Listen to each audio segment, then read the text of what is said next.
So, during a time of many great criminals, many great, people, you know, you have pirates, like like too many. There's a lot of pirates. And a lot of them never really made it past maybe the age of 20, 30. They usually get caught before then.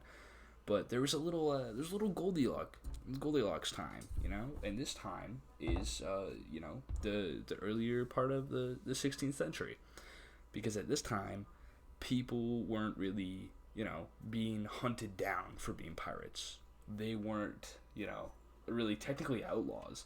Obviously, punishment was dealt whenever they were caught, and a lot of times they would have been hung or just killed, like trying to seize someone's ship. But there was a little known pirate during this time named Captain Kidd. Now, Captain Kidd was a little boy. He was born in 1654 in Dundee, Scotland. And as you can imagine, in Dundee, Scotland, there's not much to do. You don't like have a lot of career options kind of at that point. And keep in mind, this is 1654. Like, there's no colleges to go to or anything, and he doesn't really have any large aspirations. And his father, being a sailor, kind of paved a way for, he paid the path for him already. So, little William Kidd, he started learning how to sail. He started learning how to do stuff like that. And eventually he ended up crossing paths with this one guy. This guy's name was Lord Belmont. Big boy Belmont was really, really rich. Not from, doing anything, but being born into wealth, because why would you want to earn money? And anyways, Lord Belmont met up with William Kidd. They shook hands, kind of hit it off instantly.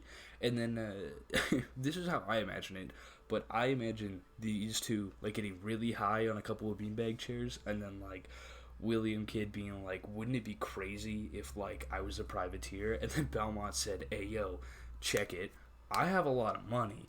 Like, I could get you a ship. And then William Kidd was like, damn, I sound sick. So, that's what happened. Lord Belmont gave him his own ship. And, he went out and hired a crew and everything, a crew of about 200 people.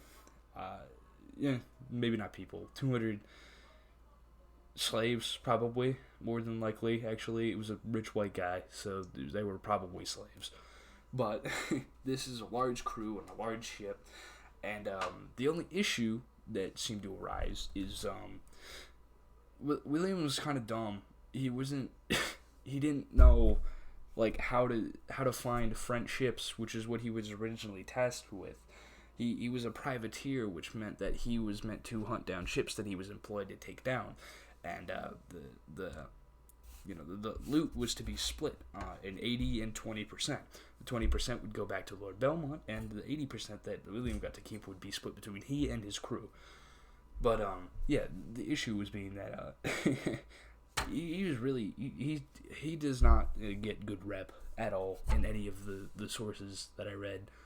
He basically gets described as kind of an idiot. Like, he didn't know how to find them, so he just kind of like gave up. And what this led to was a very angry crew. His crew got really mad because, well, they had been out at sea for 2 years, and what did they get in return? Nothing. They didn't get anything. They had not gotten paid at all because they had not found any ships. Maybe like a couple small itty bitty ships here and there, but nothing really that could, sustain the whole crew. So it was a lot of like sailing, and they weren't getting anything, and they were really pissed off. So they kind of like, started pressuring William, the poor little itty bitty William by himself. He got peer pressured because they kept telling him like, "Hey yo, dude, we want to get paid, and like you can't do what you're fucking supposed to do. So like, can we like what if like piracy was an option?" And like at the time, like I said earlier, wasn't like really a big deal. Piracy weren't being like hunted down yet, so it was kind of awesome. A good time to be a pirate, really. And little William was like, "Damn, I don't really have a choice here because there's 200 of you and one of me." So that's when they found their golden goose, their golden egg. They found the biggest stash of cash ever, and this would be in the Quoddah Merchant. An Armenian ship built to carry so many goods. Anything that you can imagine a 16th century man wanting was on this ship. Gold, silver, spices, fucking, I don't know, apples. Everything. This ship had everything. And it was a really, really large ship, too. So after William and his men took the ship, this is the first act of piracy, by the way. He'd been following the rules up until this point. This is what turned him into a pirate. And you see, this was a probably really good, thing to turn into a pirate over. I mean, it was a lot of goods, and that kept his crew wealthy. And now, of course, back in England, Lord Belmont was like a little bit like, yo, what, why would you do that? And I guess William kind of like escaped it, because instead of getting arrested for it, or being hunted down at all by Lord Belmont, he told them that he thought it was a French ship, but it was an Armenian ship, and that was complete BS. He knew exactly what kind of ship it was, and that's why he took it. But this leads us to treasure. There was a lot of treasure on that ship, and like any good pirate would do, he buried it. He buried the treasure. That was, that's what he did.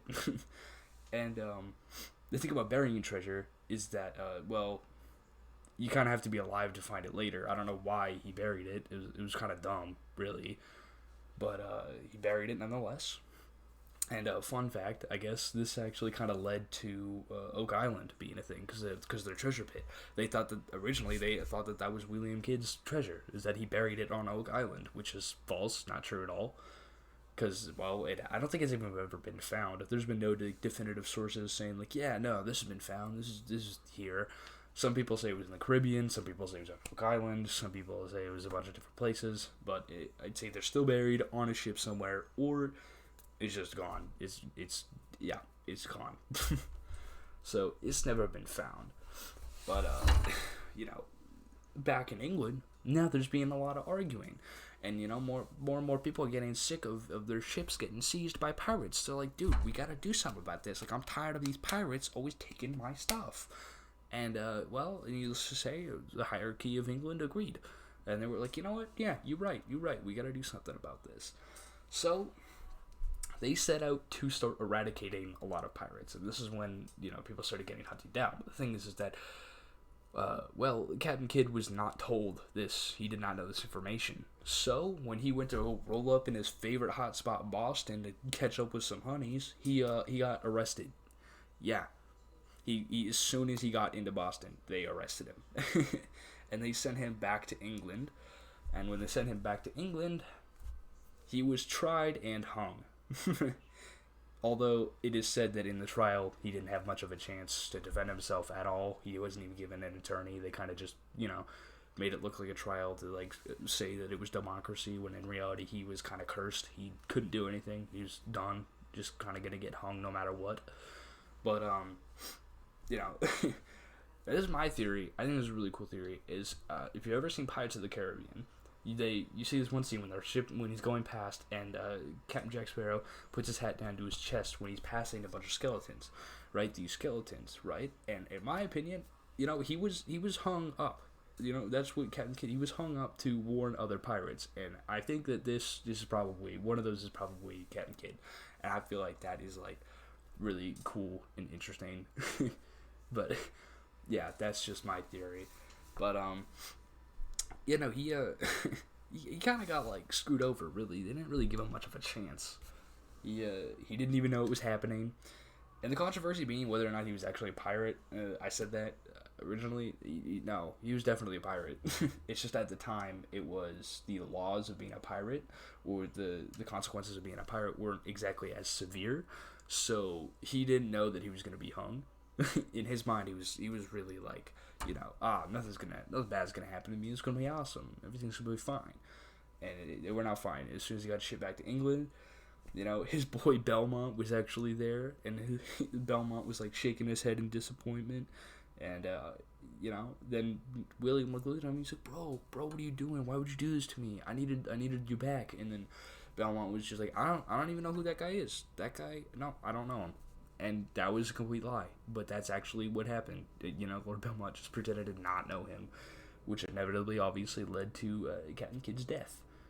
But the thing that actually intrigued me the most about him is the fact that he actually lived a lot longer than most people. Like, he made it to 50, nearly 60. He was born in 1654, and he made it to 1699 before he was hung, which is pretty impressive. I mean, like, really, making it take him that old compared to a lot of other people is pretty impressive.